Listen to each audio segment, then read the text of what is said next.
Well, she got everything back in order. Yep, everything that wasn't broken anyway. You said you wanted to talk about that studio business. Oh, yeah.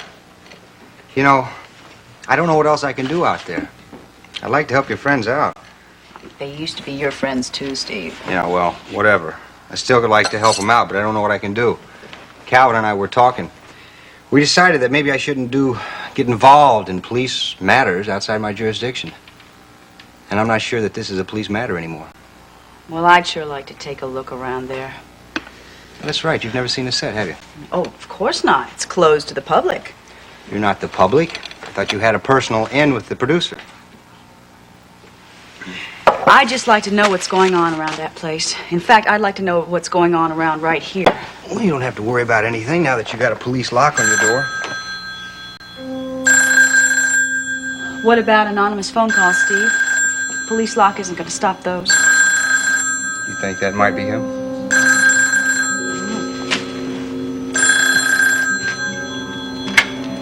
Hello? Hello?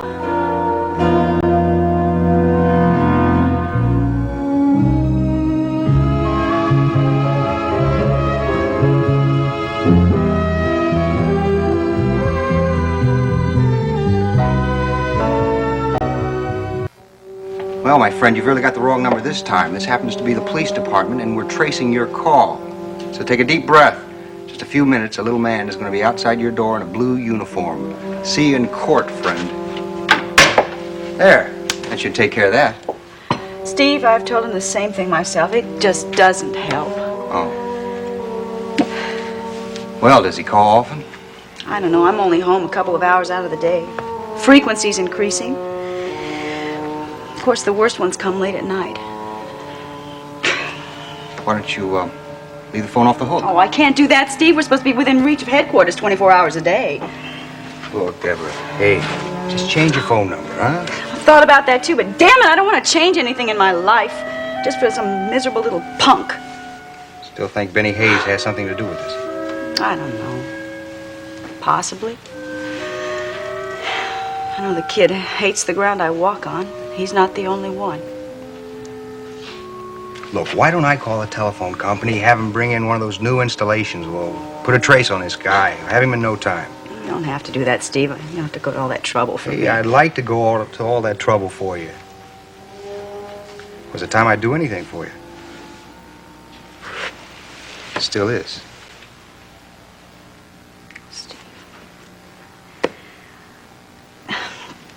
I wish I could talk to you about how I feel about my life right now. I suppose you think I've changed a great deal. Well, maybe if I hadn't asked you to marry me, we'd still have the same relationship. Don't blame yourself. Hell, blame me if you want to. I'm still as mixed up as I ever was. More so right now, I guess. Well, you've got one thing in your life that's straight. That's your career. Yeah. At least I've found that. I love the work I do. Never seem to want to do anything else. The only thing that seems to be messed up is maybe your personal life. Yeah, the only thing. Yeah, well, maybe it'd be different if Owen Madison wasn't married. Excuse me, never mind that question. Better get back down to headquarters. Got a lot of work to do. Several lineups I got to look at. A lot of paperwork. Calvin probably needs some help. You know, his leg's still not all 100%. Listen, now, you got plans this evening? No, I think I'll just hang around out here. Maybe make a pumpkin pie. Oh, hey, that's a good idea. If that creep calls back, give him my love. Yeah. One other thing. Here. What? Give these back to Owen Madison. What are they? The keys to the studio. I don't think I'll need them anymore. Well, goodbye.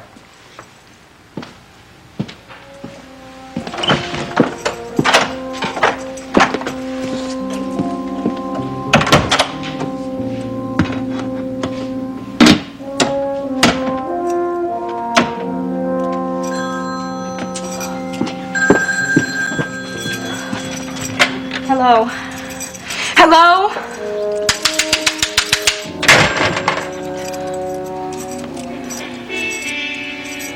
think I'm gonna take a look myself. Yes, Max. Look, I know it's only a couple of weeks away, but Max, I got an office to run, right? Right? If I'm out making speeches all the time, who's going to put the bad guys in jail? Yeah, you're right. Okay, I'll be there. But I tell you, this is the last appearance. If the voters don't know what I'm all about by now, they're never going to know. All right. Fine. I said I'll be there. Bye-bye. Logan, you sound like you're headed for the hustings again. Yeah, there's a political rally this weekend at Monticello Gardens. I don't seem to be able to avoid it. Of course not. I see no reason why you should. Well, I just don't like the thought of you being stuck here again, that's all. Besides, if anybody should be at that rally on the speaker's platform, it's you. You helped build the party in this town. No. I'd much rather have my own rally right here with this little politician. Yeah, he is sort of a politician, isn't he, huh? Yeah, there you go. You ingratiate yourself with everybody. You don't make any controversial remarks. Only difference between him and me is he wets himself in public. That'll be Draper. Coming, sir, coming. And come in. Nice of you to drop by. 50, I just wanted to see how the other half lived. Oh. Geraldine, Draper. how are you? I'm just fine. And how's that lovely wife of yours? She is wonderful. Never been happier. She must be feeling wonderful these days. Looking forward to having one of these tiny little creatures all of her own. Yeah. Which reminds me, this tiny little creature is off to Betty by. You're looking very well yourself today. There you go. Oh, well, it's the effects of late motherhood, I have no doubt. Well, we'll see you in a minute. Sit down, Draper, sit down. Well, old buddy, Yeah? how's the election coming? The poll has it you way out in front. Well, you know how voters are. They can be fickle. That's what makes politics so entertaining, you know? Besides, you've seen those not-so-veiled references to Raven in the Monticello Star, I'm sure. Well, try not to let those bother you. They don't bother me. But some of the voters might think that a district attorney who can't even lay down the law to his wife is, well... Look, enough of that. Speaking of looking good, you look pretty bright-eyed and bushy-tailed yourself when you walk through that door. It's because I have some terrific news, Logan. Remember that lawyer, Henson from New York? Seward Paxson Whiteside? Right, the one that turned me down for that job as head of their criminal law department. Yeah. The job filled? No, the job is not filled. It's Swifty. He wants to see me now. Terrific. I always thought it was a dirty trick. They decided you couldn't handle it without even giving you the courtesy of an interview, so... Well, I imagine they have seen the error of their ways. Oh, yeah. That doesn't mean that I'm going to get the job or that he will even like me or think that I'm right for it. But at least I'm going to get an honest shot at it. All the other partners like you. You're a shoo-in, right? You know, come to think of it, I'm not sure this is entirely good news. You get that job, you and April, you'll move away, right?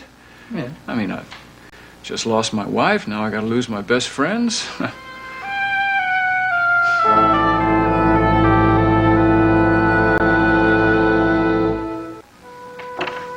there we are. He's sleeping like a baby. What else? The Draper's left? Yeah, he said to say goodbye to you. Well, that was a rather short visit. Well, he just came by to tell me some news. That's very good news, judging by your expression. Well, good news for him. That job he was so excited about a little while ago has opened up again. He's got another shot at it. I should have reacted a little less selfishly than I did. I couldn't help it, though. I hate to lose him. Don't have that many friends in Monticello. Draper, April, and you. That's it. Thank you for that. But are you sure there isn't something else responsible for that rather sad look in your eye? Well, it's nothing serious. Nothing unexpected, anyway. Got this little darling in the morning mail. They forwarded it from the old apartment. What is it? Legal document. Separation agreement. All I have to do is sign on the dotted line there, and this marriage has had it. I see. Not a divorce. Nope, not a divorce. Next best thing, though. All Raven and I have to do is stay away from each other for a year, and it becomes a divorce, automatically. Well, you don't know. You might want that divorce sooner than you think. Well, after all, Logan, you might meet someone else, for instance. Sort of hard to imagine myself with someone else right now. Oh, well, there will be, I can assure you of that. Besides, you'll be the most eligible young man about town. attractive, accomplished, and very, very nice. Well, I'm certainly in no hurry. Right now, all I need is Jamie and you, sweetheart.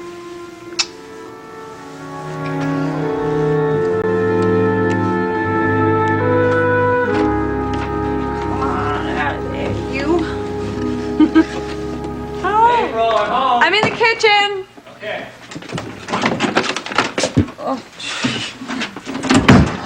What did you do? You buy out the entire store? Well, I'm afraid I did get carried away, but look at this. I mean, do you think the baby can resist him? I think that she will love him. Okay, speaking he, she, I think it's about time that we start picking out names. April, you're only 3 months pregnant. I think it's a bit premature to pick out names or even buy this nursery stuff. Well, I couldn't wait. Besides, this was bought with part of the money that Eddie Vaughn sent over, and I just wanted to spend a little of it before it disappears, like money usually disappears. Yeah. You know, I wouldn't mind having some of that money spent on this month's fuel bill. Did you see it already? It's Yes. enormous. It's not even winter yet. Yes. It's cheaper to burn the money. Draper, I did see it, but we decided beforehand that this money was going to be spent for the nursery. Besides, remember, I did earn it myself. Yeah, I know you earned it. And you thought it was going to be an easy buck. But after what happened, we can see now that it wasn't. Draper, I have forgotten all about that. Oh, good. I just want you to keep on forgetting about it. Don't think you had a vision because you didn't. Okay. Everyone seems to think that. Including Margo. Speaking about Margo, when are we having dinner with her? We didn't pick a day. Why not? I thought we said it was definite. No, it wasn't definite. We work, she works. I don't think she can make... Take it easy. Hey, look, honey, I really don't care to have dinner with her. I mean, it was her suggestion. What's the matter? I mean, you don't look very enthusiastic about it. Why? Because I have tonight's dinner to think about, that's all. I'll get it. Hello. Oh, yeah, he is. Just a second, please. What is it? It's, Mr. Henson from New York.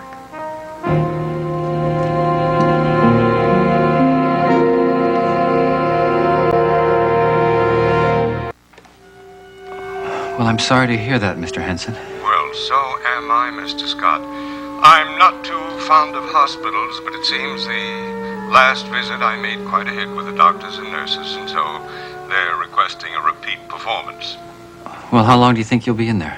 Oh, that's a little hard to say. I was there almost 3 weeks. The last time, with any luck at all, maybe they can get around to these tests a little sooner. Well, I certainly hope so, for your sake. You know, I'm really sorry this had to happen just when we were about to get together, and I regret that we weren't able to meet that other time. But you still came up with a negative vote. Well, I realize, of course, that was a mistake, not to have met you in person. And believe me, I intend to correct that mistake. I owe it to the firm. However, it looks as if we'll have to delay the meeting for a little while anyway. I understand.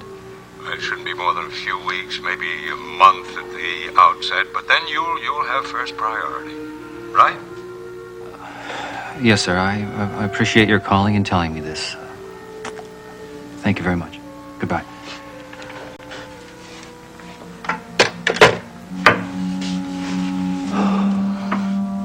What happened? He didn't cancel the interview, did he? No. He postponed it. He's going into the hospital again.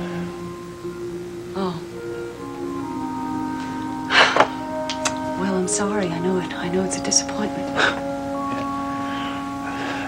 It just couldn't be helped, I guess. I mean, it shouldn't make any difference, should it? The one difference it could make, they might find the right person for the job before they see me again. Oh no, Draper, they wouldn't do that. They wouldn't hire anyone else without seeing you first. I'm absolutely sure of that.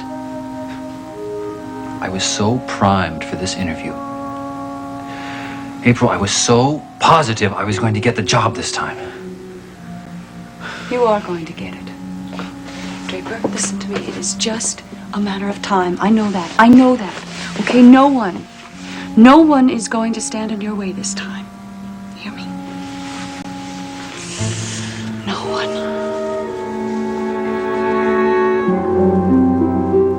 I know how you feel, Paige, honestly. Could you, Brian? You weren't the one frightened half out of her mind by a horrible practical joke. Mom didn't mean it as a joke.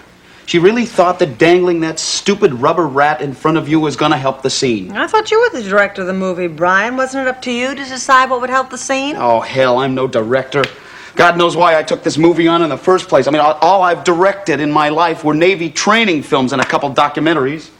Brian, would you have let your mother frighten me that way? No, I wouldn't. I thought it was a terrible idea. It wasn't even in the script. It was all her own doing. And I don't think she did it for the benefit of the movie either. Well, you heard Mom's explanation. By springing this little surprise on you, she did get a look of total surprise on your face, Paige. Look, you remember the movie The Turning Point? Yes. All right, remember the scene? Remember the scene where Anne Bancroft throws a glass of water into Shirley MacLaine's face? Well, that was the same kind of thing. See, Shirley MacLaine wasn't expecting that bit of business, and it made for a very effective reaction. A glass of water. Yeah. But a rat?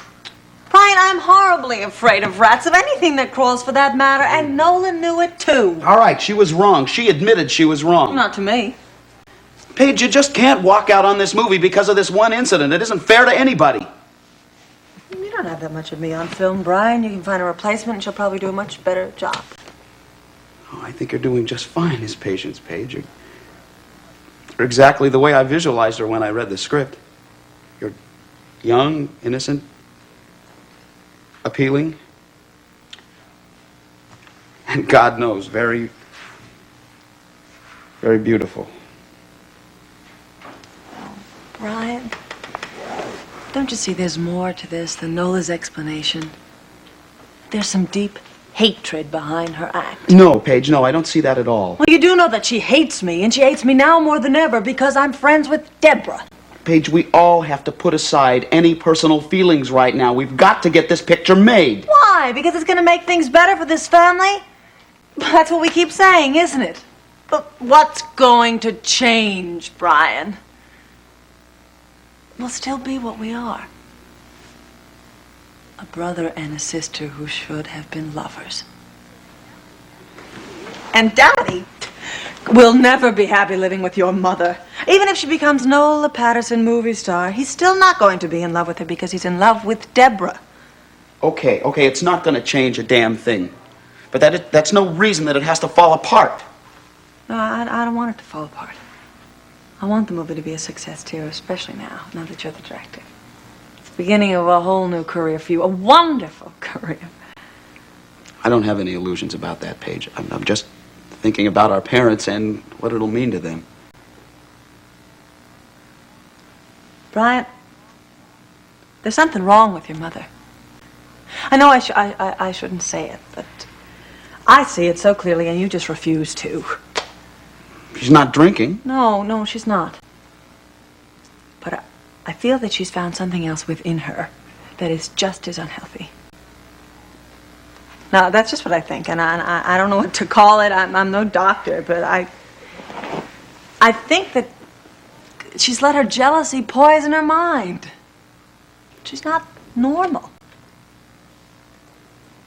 Oh, I'm sorry. I shouldn't say anything. I don't know anything about it. No, Paige, no, it's okay. I've noticed it too. God, who can help but notice it? Listen. I'm not gonna quit that picture. I'm acting like a baby. I'm not gonna desert the ship so long as you get the rats overboard, okay?